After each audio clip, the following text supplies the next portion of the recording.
Grand Risings. There's a few things I wanted to talk about today, actually. Yeah, quite a few.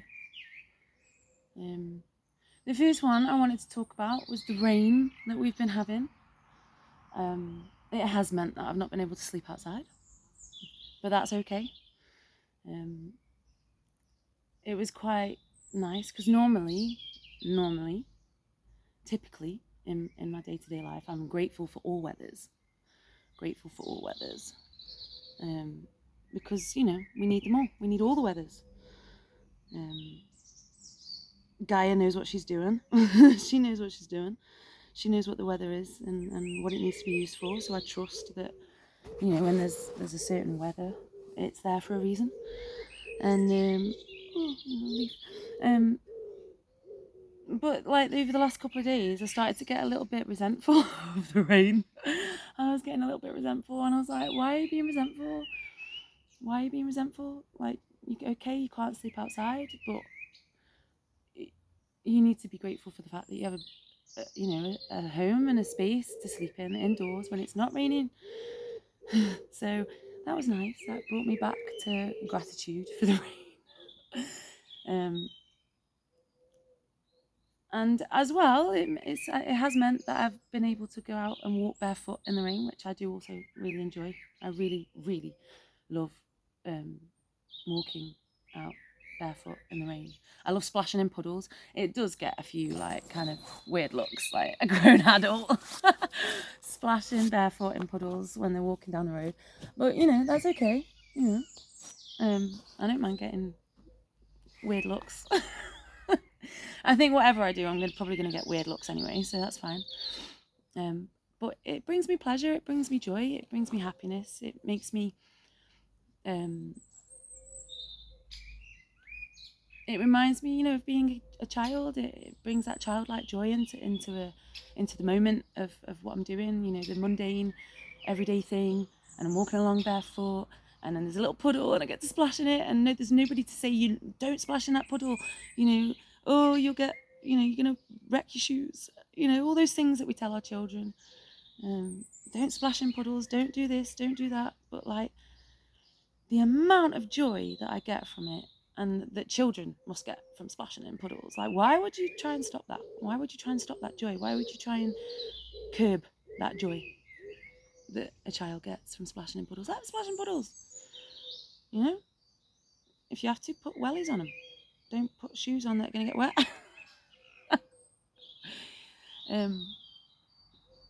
Don't try to restrict someone's joy that they get. And if you find joy in these things, do it. Don't let other people stop you from experiencing that joy. Don't do that. We need more joy in the world. And as I was splashing in my puddles yesterday,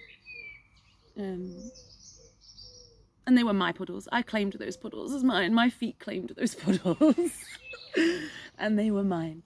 And they were gifted to me, so that I enjoyed that. I took great pleasure in that. It was lovely. But one of the things that I thought about was something that somebody asked me once about being barefoot, especially in the rain, was like, don't your feet get all wrinkly and wet and like, you know, that thing that happens in the bath when and actually they don't. In fact, it's the opposite. Because they're out in the open, they're not sat in the moisture, they're not sat in it, so they don't get wrinkly, they don't, you know, do that thing. It's the complete opposite to how if I was wearing shoes and my shoes are let in water, or my socks were wet, as often happens, it doesn't matter how good your shoes are, like they will get wet at some point, and your feet will get wet, whether it's because they've broken or because, you know, there's fabric bits that the water has penetrated for whatever reason, and your feet sit in that, and then they get wrinkly, and that's not good. That's not good. You don't want wrinkly feet. So no, they don't go wrinkly. They don't go wrinkly. And what I wanted to talk about really was the last video that I posted about being barefoot got like a ridiculous amount of views that I was not expecting, actually. I wasn't expecting that. I wasn't expecting so much interest. And I wasn't expecting so much, so many comments. And there was some, there was mainly good comments, mainly good comments. I get a few negative comments. To be fair, I would assume that I used to assume that I was going to get a lot more negative comments based on how I look. My tattoos quite often trigger scorn in people. I don't know why. It doesn't matter. But the beauty of having a strict comment mode on is that they get batted away. I'm not interested in negativity. I'm not, interested in arguing my point. I'm not interested in putting energy into negativity. I'm not interested in battling people and arguing with people and having conflict. It's just feeding negativity, and I'm not into that. I'm all about positivity and empowering people to be their true selves and do what's right for them. Not just because I'm saying, I'm, I walk barefoot, so you should too. No, I'm not telling you that at all. I'm not telling you that at all. So yeah, don't bother with the negative comments, because not that I get many, like I said, but on the odd occasion that I do, don't bother, because it's not going to get anywhere. You're just wasting your own energy. You're wasting your own time. It just bounces off me. It doesn't affect my self-worth. It doesn't affect my opinion of myself.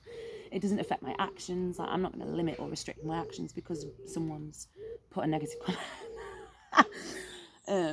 Yeah, no, I trust and believe in myself far too much to allow a silly little comment to make me feel bad or to restrict my authenticity. It's not going to happen.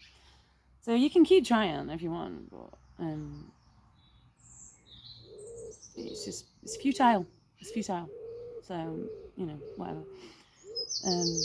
I'm interested in open discussions. I'm interested in, what you think about things, but I'm not interested in people trying to put people down. Like, there's just no need for that.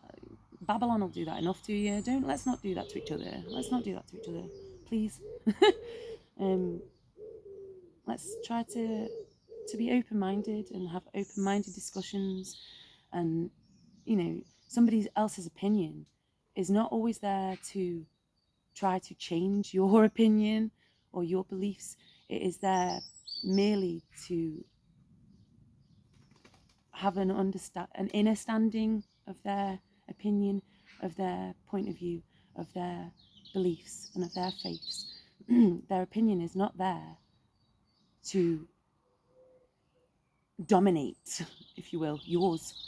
They are all equal. They are all beautiful in their way, as long as it comes from authenticity and not conditioning. So, but the thing that I wanted to share was that me talking about being barefoot and how I enjoy being barefoot is in no way, shape or form me saying that everybody should be barefoot, because everybody shouldn't be doing anything other than being their true selves. That's it. That's the one thing that you should be doing, in my humble opinion. We are all completely unique individuals for a reason. We're unique individuals because we all have unique individual paths, and you are here to follow your path, not my path. And the barefoot community is probably not going to like what I say about this, because I do advocate sort of barefoot ways for myself, not for everybody. I am quite open to sharing tips on how to be barefoot or why it's helped me. There's been quite a few times when I've been out and about when people have been like, oh, I've heard that being barefoot, there's scientific evidence that says that being barefoot is really, really bad for you. And then other people that say, oh, there's scientific evidence that says being barefoot is really, really good for you. And It doesn't matter what path you follow. It doesn't matter. There will be scientific evidence for, and there will be scientific evidence against. And what you're supposed to do with that, right? I get it. I don't really like looking things up on the internet much. I occasionally do. I try to do the things and feel the things from my perspective. And sometimes that gets clouded, and I'm not perfect. And I am still a human being with a mind and emotions that can cloud, what is me and what is my way. But the truth is that being barefoot isn't for everybody. It's not for everybody. And wearing shoes is not for everybody. There are so many reasons why people can't be barefoot. There are there's infinite reasons for everything, right? And it depends on the person, depends on the unique standpoint and experiences of that individual. And, for me, I've seen that there are many reasons why people can't be barefoot. There's, especially if you've been in shoes your whole life, especially high heels, because they will really distort your foot shape over time. And you're not going to be able to just go from wearing heels to being barefoot. That's not going to happen. It's not, like, physically, that's going to be damaging. It's going to be damaging. People are right. Being barefoot, going straight to barefoot, all of a sudden, is going to damage your physical health. So please, I urge you that if being barefoot is in any way, shape, or form painful to you, don't do it. Okay, don't do it. For God's sakes, please do not do it. Okay, don't feel pressured or coerced or shamed into going barefoot because there are people that or you might be in, like, say, a certain community, like, spiritual communities. They like to do the barefoot grounding thing, or apparently I found out the other day that there's a lot of conspiracy theorists that are into being barefoot. I didn't know that. There you go. I try to stay away from conspiracy theories. Just because information out there, it can be used against people and it can be infiltrated. Propaganda. We're all aware that this happens. And so I'm not interested in what other people's stories are, really, other than what resonates with me and my frequency and my vibration and my physical reality. and it's really important that we encompass all of those things. Don't just look at your physical reality. Don't just listen to your community, even if they have their best intentions at heart. Sometimes bad deeds can happen with good intentions, and good deeds can happen from bad intentions. So try to filter through what is yours and leave what is not. And I digressed. Anyway, there are many reasons why people can't be barefoot, or at least go barefoot straight away. And if you really enjoy being barefoot, but you can't do it the way that I do it, then find a way that fits you, find a way that suits you. I'm quite open to giving people different tips of how to incorporate being barefoot in their life without it being painful and agonizing and torturous and physically damaging. Don't damage your vessel. Please don't. Your vessel is so fucking important. It is so sacred, this vessel that we have. Please don't do anything to damage it unnecessarily. Please be gentle with yourself. And there's a lot of people out there, especially neurodiverse people that have a lot of sensory issues that genuinely can't tolerate. They're so oversensitive, and so, just being out in, say, a breeze can be intolerable to them. That's okay, that they are that way because their way is supposed to bring a different perspective to this existence. They are oversensitive for a reason, because that is their gift. That is their gift. That is, my gift is that I'm undersensitive, and that is okay. And yes, it has its own fucking problems. But that's my way. That's my feet. I've never been made to be crammed into shoes. They've never been made to wear high heels. They have never been made to be restricted and controlled. My feet are very important to my journey. And, and that's not to say that all feet are important, because there are some people out there that don't have feet. So how the fuck can they be barefoot, right? Like, that's just stupid. They don't have feet, and that's their way. And they have to navigate this world in a completely different way than I do. And so if you are feeling pressured or shamed by any kind of community to be any kind of way, whether it's a scientific community that you are following for whatever reason that's telling you you should not be barefoot, question it. If there's a community that is telling you you should be barefoot, question it.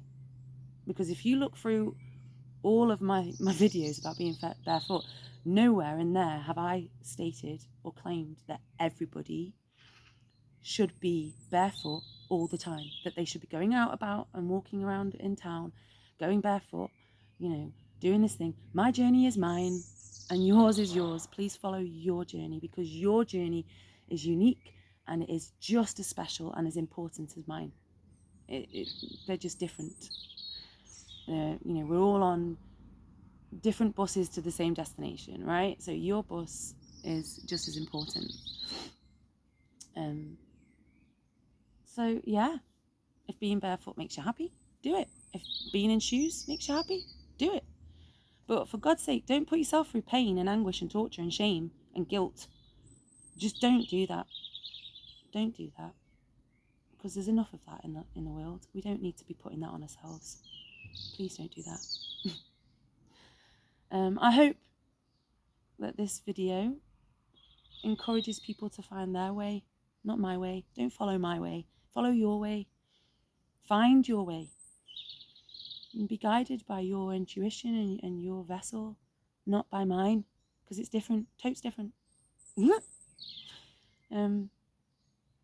Anyway, blessings on your day. Go and do something that makes you fucking full of joy and happiness, and spread that smile. Spread it. Pass it on. Spread that joy. Spread that love.